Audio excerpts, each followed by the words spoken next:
I now recognize Mr. Cloud from Texas for 5 minutes. Thank you, Chairwoman. NPR fancies itself as a nonpartisan news outlet, public information outlet, even says that we should consider all things. All things are considered, yet their history of political bias has shown that there are a number of things they have not considered. They asked us not to consider that the Hunter Biden laptop was real. They dismissed what was always the most probable theory of the COVID lab leak from Wuhan.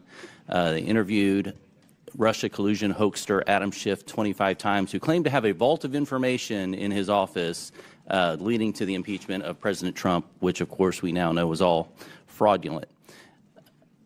I'd like to submit for the record an article by Uri Berlinger. I've been at NPR for 25 years. Here's how we lost America's trust.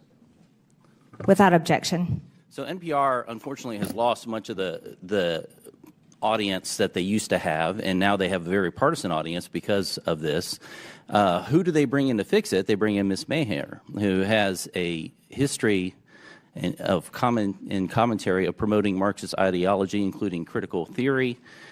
Said we should not use the terms boy or girl, has called our president a deranged racist sociopath, and said that our reverence for the truth has become a distraction that is preventing us from finding consensus and getting important things done. And one could look at that and think that maybe, in your view, promoting groupthink is more important than finding the truth.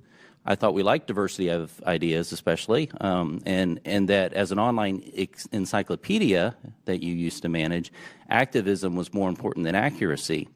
Now, I had an uncle who used to say that you should never let the truth get in the way of a good story. And while that was humorous when we were talking about weekend fishing expeditions, when we're talking about news and information and encyclopedias and things that are of national importance, I find that very troubling. Now you are here managing NPR, which is in part federally funded. Can we expect that you will bring the same lack of reverence for truth to your management of NPR?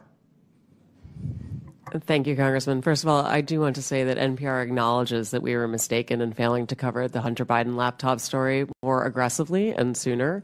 Our current editorial leadership... In Wuhan? We recognize that we were reporting at the time, but we acknowledge that the new CIA evidence is worthy of coverage and have covered it.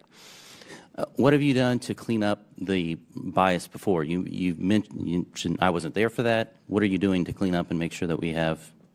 Absolutely. Thank you, Congressman. As I mentioned, I came in May.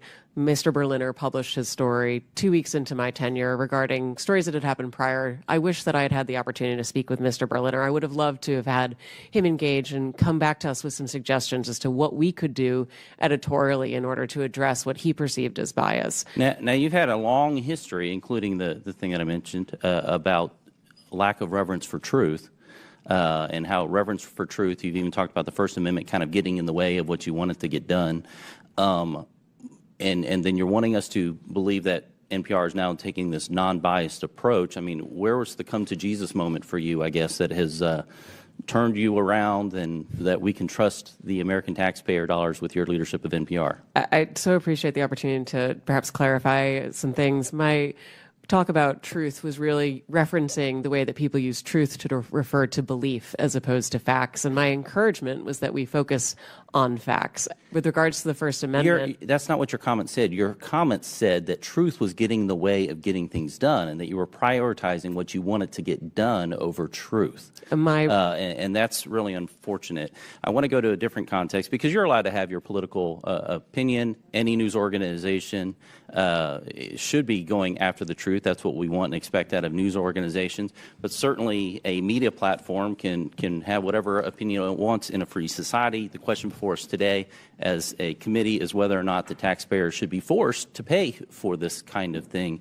Mr. Gonzalez, I wanted to get your take on this about why the corporate public broadcasting is it still relevant today? I mean, we're in a different context than we were in the 60s where maybe not every home had a television. Now many of them have multiple televisions, and certainly most have a screen in their pocket most times during the day. I have 3 here on my desk. And so it seems like we're in a different context. Like, where could we possibly get the news today or information?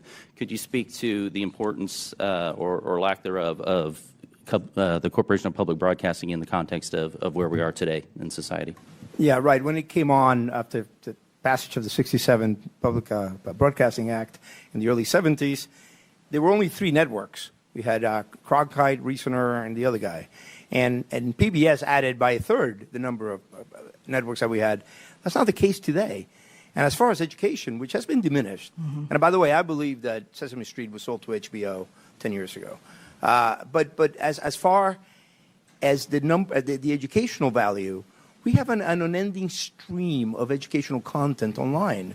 I could reel off a number of websites that people can access, YouTube channels where kids of all income levels can access educational content.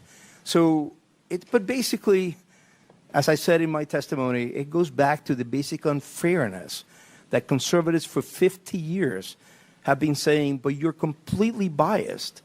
And they have the audacity to say, oh, no, we're not. And you have to just pay us. And it's just, that is the basic. The gentleman's time has expired. Thank you, Mr. Gonzalez.